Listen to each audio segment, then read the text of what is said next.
Even though I broke God, know that won't keep us apart. Bring your body back to me. Selamat siang, salam sejahtera untuk kita semua. Semoga saudara-saudariku yang terkasih selalu dalam perlindungan Tuhan. Nah, saya pada hari ini akan menjelaskan tentang arti katekese, latar belakang penyelenggaraan katekese, dan juga katekese dalam misi gereja. Nah, yang pertama adalah arti katekese. Secara etimologi, menurut Marinus Telambanua 2005, kata katekese berasal dari kata katekein, kata kerjanya, dan katekesis yaitu kata bendanya. Nah, akar katanya adalah kat dan eko. Kat artinya keluar, ke arah luas, dan eko atau eco artinya gema atau gaung. Berarti makna profan dari katekese adalah suatu gema yang diperdengarkan atau disampaikan ke arah luas atau keluar. Nah, menurut Kamus Besar Bahasa Indonesia, katekese adalah pengajaran agama. Dari kedua istilah di atas, dapat disimpulkan bahwa katekese adalah pengajaran agama yang disampaikan secara lisan dan pengajaran yang diterima tidak berhenti pada satu arah saja. Nah, kemudian yang kedua adalah latar belakang penyelenggaraan katekese. Pada mulanya, Yesus mengajar. Nah, hal itu dijelaskan dalam Matius bab 7 ayat 28 sampai dengan 29 yang bunyinya, dan setelah Yesus mengakhiri perkataan ini, takjublah orang banyak itu mendengar pengajarannya, sebab ia mengajar dengan mereka sebagai orang yang berkuasa, tidak seperti ahli-ahli Taurat. Nah, ayat ini menunjukkan bahwa Yesus mengajar orang-orang. Nah, dalam Lukas bab 4 ayat 32 berbunyi, mereka takjub mendengar pengajarannya, sebab perkataannya penuh kuasa.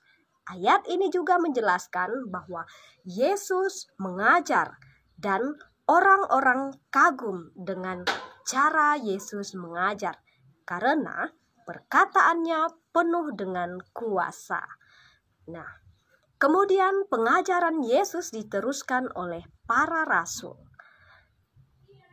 Para rasul mengajar dijelaskan dalam Matius bab 28 ayat 19 sampai dengan 20 yang berbunyi, karena itu pergilah, jadikanlah semua bangsa muridku dan baptislah mereka dalam nama Bapa dan Anak dan Roh Kudus, dan ajarlah mereka melakukan segala sesuatu yang telah kuperintahkan kepadamu. Dan ketahuilah, aku menyertai kamu sampai kepada akhir zaman. Nah, ayat-ayat ini termasuk dalam perikop perintah untuk memberitakan Injil. Ini adalah bagian dari amanat agung Yesus Kristus yang diberikan kepada murid-muridnya. Ayat-ayat ini sekaligus menjelaskan bahwa Yesus menyebutkan para rasul sebagai guru atau pengajar dan yang membaptis orang-orang yang mau mengikuti dia. Nah, dalam kisah para rasul bab 5 ayat 42 berbunyi, dan setiap hari mereka tidak henti-hentinya mengajar di bait Allah dan di rumah-rumah orang dan memberitakan Injil tentang Yesus yang adalah Mesias. Ayat inilah yang menjadi bukti bahwa para rasul itu mengajar. Mereka mengajarkan kabar baik bahwa Yesus adalah Kristus yang dijanjikan Allah. Mereka memberitakan di rumah Allah dan di rumah-rumah orang.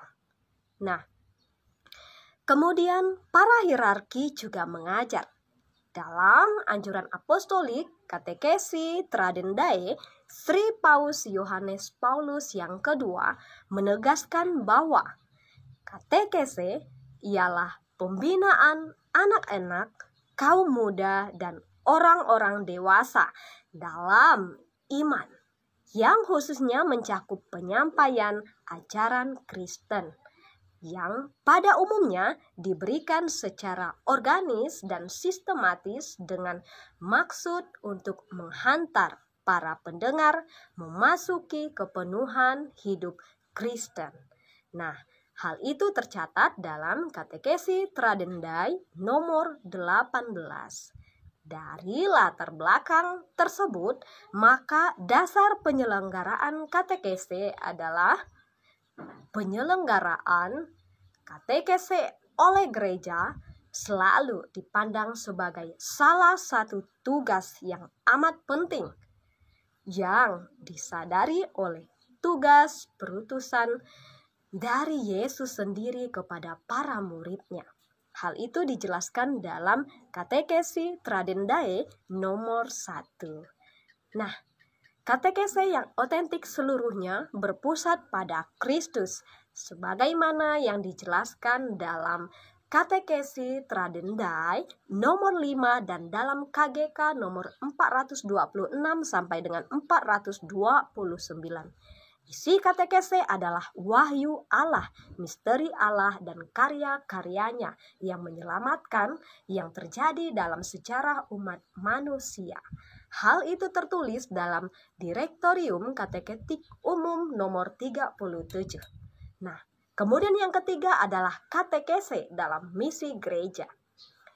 Katekismus Gereja Katolik KGK nomor 4 sampai dengan 10. KGK nomor 4 menjelaskan bahwa katekese adalah bagian dari rencana keselamatan Allah dan bertujuan untuk membuat manusia semakin mengenal, mengasihi, dan mengikuti Kristus. KGK nomor 5 menjelaskan bahwa katekese bukan sekedar penyampaian ajaran, tetapi harus membimbing umat kepada kehidupan rohani yang lebih mendalam.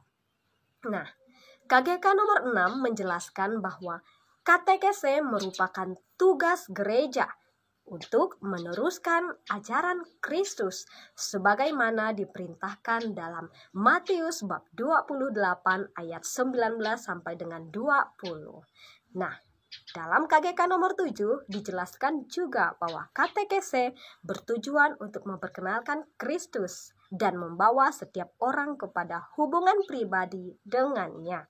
KGK nomor 8 menjelaskan bahwa katekese tidak hanya tentang doktrin, tetapi juga mencakup pengajaran moral, ibadah, dan kehidupan dalam komunitas gereja. Nah, dalam KGK nomor 9 sampai dengan 10 juga dijelaskan bahwa katekese berkaitan erat dengan evangelisasi.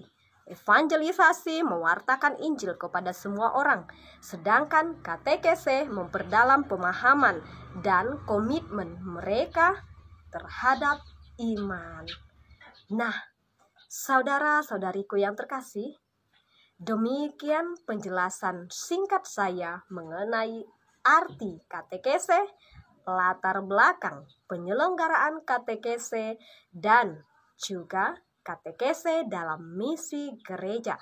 Semoga apa yang saya sampaikan pada hari ini dapat bermanfaat untuk kita semua. Tuhan Yesus memberkati. Even though I broke your heart, know that won't keep us apart. Baby, I know, not giving you